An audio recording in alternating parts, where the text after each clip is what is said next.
Monsieur Mandelier, bonsoir. Bonsoir Monsieur Baltuche. Je suis ravi de vous accueillir dans mon bureau pour avoir cet entretien. Et alors, j'aurais plusieurs questions à vous poser. Pourriez-vous nous expliquer en quelques phrases le parcours qui est le vôtre en matière musicale et pédagogique qui vous a permis de donner cours à l'Académie de Farciennes? Eh bien voilà, j'ai commencé la clarinette à l'âge de 6 ans à l'Académie de Farciennes.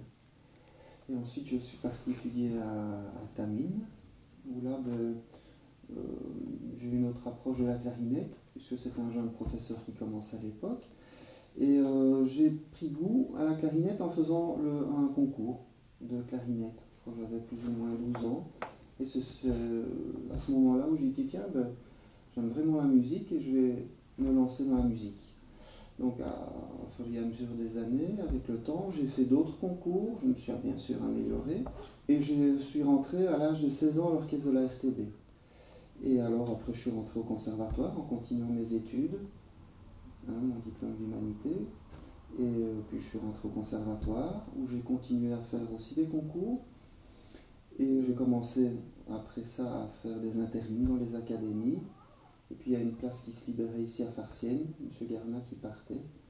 Et voilà, je me suis présenté, ma candidature a été reprise, j'ai passé l'examen d'aptitude et voilà. Et donc là, vous êtes à l'Académie de Farciennes depuis maintenant Plus ou moins 25 ans. Alors vous êtes donc farciennois, vous avez suivi les cours à l'Académie de Farciennes. L'Académie de Farciennes représente une force culturelle dans la commune. Comment vous voyez l'importance de l'Académie dans le paysage farciennois? C'est un petit peu un centre pour réunir un petit peu toutes nos cultures différentes, et c'est bien parce qu'on retrouve au sein de l'Académie un petit peu toutes ces cultures-là qui peuvent, lors de nos spectacles, se réunir et partager leurs idées à travers nos musiques classiques et autres. D'accord, donc vous voyez dans l'Académie un lieu de réunion de différentes cultures qui composent la population. Oui, et aussi un petit peu une sorte de balise culturelle, parce qu'on peut faire toutes sortes de cultures, mais on est quand même tous des professionnels, on a un certain niveau, et on peut mieux guider tous ces jeunes vers d'autres choses, vers ce qu'ils veulent faire eux, leur ouvrir un autre esprit. Alors vous parliez justement de culture. Après-demain, c'est la fête de l'amitié à Farciennes. Vous avez pris en charge cette année le projet du spectacle que l'Académie présentera à cette fête de l'amitié. Est-ce que vous pourriez nous en dire quelques mots? Cette année-ci, c'est un grand plaisir aussi, parce qu'on participe avec vous depuis le début à cette fête de l'amitié qui est un petit peu aussi organisée avec des difficultés, mais ça se passe toujours très bien. Mais c'était aussi l'idée de continuité et de rassembler tout le monde. Et je crois que cette année-ci, on y est arrivé par un projet, et en plus le thème c'était l'immigration, donc ça réunit toutes ces cultures et l'Académie ensemble.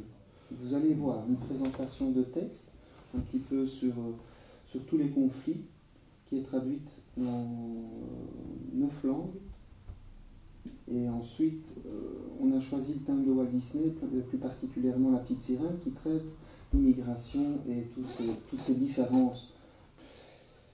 Et il y aura un enchaînement musical avec les élèves de l'Académie qui présenteront musicalement ce thème. Et avant, le texte sera dit, l'histoire de la petite sirène sera contée par les élèves de la classe de déclamation. Et pendant la musique, il y aura aussi de la danse. Et de la danse, oui, exactement. Voilà, pour représenter. Voilà, donc là, c'est bien, tout est complet.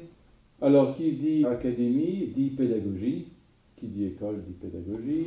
Et j'aurais voulu vous demander quels sont, selon vous, et pour vous, les axes prioritaires dans la pédagogie que vous développez avec vos élèves, dans l'enseignement de la clarinette, mais plus largement dans l'enseignement de la musique via la clarinette. Mais la musique, c'est un langage. Et il faut apprendre aux élèves à parler ce langage-là, à tout âge. Donc, moi j'aime bien rencontrer tous les âges, du plus petit au plus grand, à l'adulte. Encore une fois, partager toute cette expérience que j'ai eue, leur donner, parce que le but de notre pédagogie, c'est de donner, de trouver le système, de se remettre en question chaque fois. Et je crois que pendant toutes ces années-là, j'ai toujours essayé chaque année de me remettre en question, de trouver ce qui n'allait pas pour tout le monde, pour que justement toutes ces générations, toutes confondues, se réunissent encore une fois et puissent faire comme ici dans le projet de la fête de l'amitié, se réunissent tous ensemble et produisons quelque chose de concret. Ce qui est génial, c'est de former de très bons amateurs, hein, des professionnels. Ben ça, encore une fois, c'est une question de choix sur lequel on ne peut pas agir. On peut accompagner l'élève, mais on ne peut pas lui imposer. Mais que quand il parte de l'académie ou du cours de clarinette, il ait appris quelque chose et puisse s'amuser ailleurs, avec des copains, dans une harmonie, en groupe, mais pas être seul, isolé. On joue dans plusieurs harmonies et c'est vrai qu'il y a des élèves de l'académie qui ont été joués dans ces harmonies-là, qui jouent encore et que je rencontre encore avec beaucoup de plaisir. Souvent, quand on prononce le mot musique, on entend le mot concours. Nous sommes dans un pays où il y a des concours, le concours d'Exia, le concours René-Elisabeth, il y en a beaucoup d'autres. Que pensez-vous des concours en matière musicale? Mais la musique, en dehors de cette réunion d'ensemble, de convivialité, c'est quand même quelque chose qui demande beaucoup de rigueur. Et on n'arrive pas à une rigueur, à une concentration ou un travail sans avoir vu tout l'éventail que la musique propose. Et les concours en font partie. Donc c'est aussi une prise de conscience de dire à l'élève, voilà, bah, écoute, il y a un concours à tel ou tel endroit, ça serait bien qu'il participe à ton niveau, avec un morceau de ton choix, et de voir un petit peu, tiens, où tu te situes par rapport à d'autres musiciens, d'autres clarinettistes, et où se situe l'académie aussi. Mais sans aucune prétention, sans aucune appréhension non plus. C'est vraiment, on va là à cœur ouvert, on se dit, ben, on n'a rien à perdre, hein. C'est un concours, on entend, c'est tout aussi dans le but d'entendre d'autres personnes, hein, pour ne pas être enfermé. Pour élargir son panel, élargir un petit peu son paysage musical. Alors, je crois savoir que cette année-ci, vous avez envoyé l'une de vos élèves à un concours. Il se trouve que cette élève, c'est votre fille. Je lui ai passé le flambeau, finalement, comme je passerai à d'autres élèves, que je l'ai déjà passé. Mais ça tombe bien, parce que j'avais 12 ans, elle a 12 ans. Je voudrais le signaler aussi, remercier Madame Célurin, qui est l'accompagnatrice de l'académie, qui a accepté très très gentiment d'accompagner votre fille Héloïse à Gand, puisque le concours a eu lieu à Gand. Oui. Et donc elle l'a fait avec beaucoup de plaisir, beaucoup de simplicité, beaucoup de complicité avec Héloïse. Comment est-ce que vous l'avez vécu comme professeur? Donner cours à sa fille, être le papa, c'est difficile de pouvoir séparer les deux choses. Donc émotionnellement, parfois c'est difficile, mais on y est arrivé. Elle a eu un morceau qui était du niveau, qui était même un peu plus difficile que pour son âge. Elle l'a préparé. Et la résultante du concours, c'est qu'on a vu ses points forts, ses qualités et ses défauts. Et ça lui permet justement de préparer d'autres concours, si elle le souhaite. Mais comme elle est dans un âge, on en avait parlé pédagogiquement, où elle devait attraper plus de maturité, ça tombe bien, sur ces périodes très courtes, on évolue très vite parce qu'on concentre toute son attention, on reçoit plein d'informations qui vont très vite et au bout, on ne se voit pas progresser pendant cette période-là.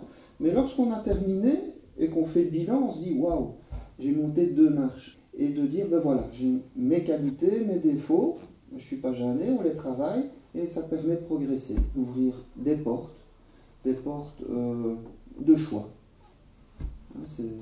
Tout en continuant les études, bien entendu.